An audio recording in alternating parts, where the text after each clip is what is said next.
நடவடிக்கை எடு. தமிழக அரசு கழக நிர்வாகமே பேராவூரணி கிளை மேலாளர் மீது நடவடிக்கை எடு. பணியிட மாற்றம் செய். அரசு பேருந்து நடத்துனர் மீது கொடூர தாக்குதல். தஞ்சை பேராவூரணியில் போக்குவரத்து ஊழியர்கள் திடீர் ஆர்ப்பாட்டம்.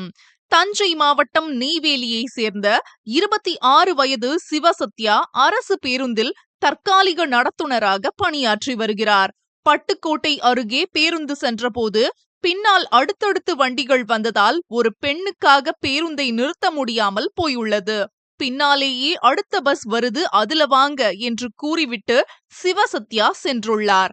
இதனால் ஆத்திரமடைந்த அந்த பெண்ணின் உறவினர்கள் இருவர் பேராவூரணி பஸ் நிலையத்தில் வைத்து நடத்துனர் சிவசத்யாவை தகாத வார்த்தைகளால் திட்டி சரமாரியாக தாக்கியுள்ளனர். காயமடைந்த நடத்துனர் மருத்துவமனையில் அனுமதிக்கப்பட்ட நிலையில் குற்றவாளிகளை உடனே கைது செய், தற்காலிக ஊழியர்களுக்கு பணி பாதுகாப்பு வழங்கு என வலியுறுத்தி பேராவூரணி டெப்போ முன்பு அரசு பேருந்து ஓட்டுநர்களும் நடத்துனர்களும் திரண்டு அதிரடி போராட்டத்தில் ஈடுபட்டுள்ளனர். பேராவூரணி செய்தியாளர் நீலகண்டன். தொழிலாளர்கள் நாங்கள் எங்கள் நடத்துனருக்கு ஒரு சம்பவம் நடந்து போயிடுச்சு. 23ஆம் தேதி சாயந்தரம் 4 மணிக்கு 23ஆம் தேதி சாயந்தரம் 4 மணிக்கு பட்டுக்கோட்டையிலேருந்து பேராவூரணி ட்ரிப் எடுத்த ஒரு நகர பேருந்து பஸ் ஸ்டாண்டுக்கு அடுத்து வண்டி வெளியில் செட் அவுட் ஆகி வெளியில் வரும்பொழுது பாம்பேசி வீட்டுங்கிற பஸ் ஸ்டாப்பில் வண்டி நிப்பாட்டி டிக்கெட் ஏற்றிட்டு வர்றாங்க. டிக்கெட் ஏற்றி வண்டி கிளம்புற நேரத்தில் ஒரு பயணி ஒருத்தவங்க வேகமாக முடியாறும் பொழுது இடையில் வாகனம் வந்து அவங்கள மோத பார்த்துருக்கு. அதனால் கண்டக்டர் படியில் நின்றுட்டு அம்மா அவங்கள வண்டி மோத பார்த்துச்சுமா, கவனமாக வந்திருக்கலாம், பின்னாடி வர அடுத்த வண்டியில் வாங்கம்மா, பின்னாடி பஸ் வருதுன்னு சொல்லிட்டு வண்டி எடுத்துகிட்டு அவங்க கிளம்பி பேராவூரணி வந்துட்டாங்க. பேராவூரணி மாலை சுமார் ஒரு 5 மணிக்கு இங்கே பேருந்து நிலையம் வந்த பொழுது 5 மணிக்கு வண்டி வந்ததுக்கப்புறம் அந்த அம்மா என்ன பண்ணியிருக்காங்கன்னா இங்கே நின்றுக்கிட்டு அவங்க யாருக்கோ அவங்க பசங்களுக்கு ஃபோன் பண்ணி தகவல் கொடுத்துருக்காங்க.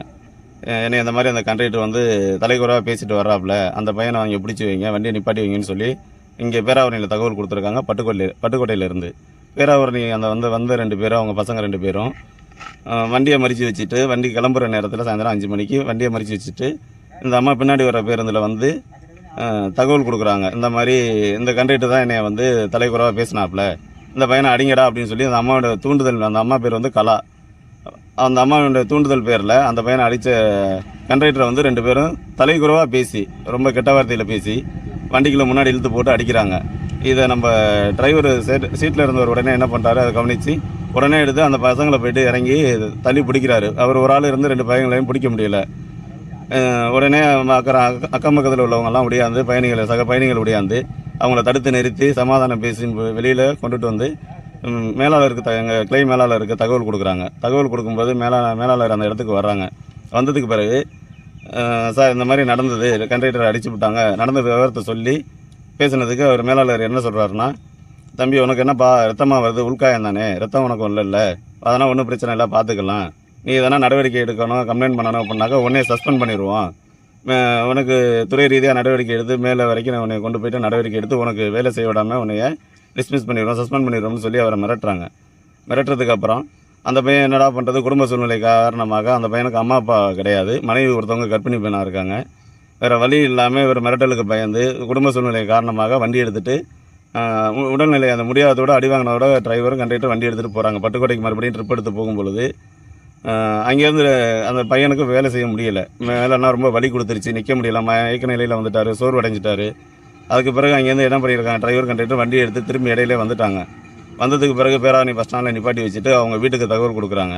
அந்த கண்டக்டருடைய வீட்டுக்கு தகவல் கொடுத்ததுக்கு பிறகு அவங்களுடைய மனைவி உடனே கிளம்பி பஸ் ஸ்டாண்டுக்கு வந்து அந்த பையனை ஆட்டோவில் ஏற்றி பேராவூரணி அரசு மருத்துவமனைக்கு அழைச்சி சென்று அங்கே சிகிச்சைக்காக அட்மிஷன் போட்டிருக்காங்க.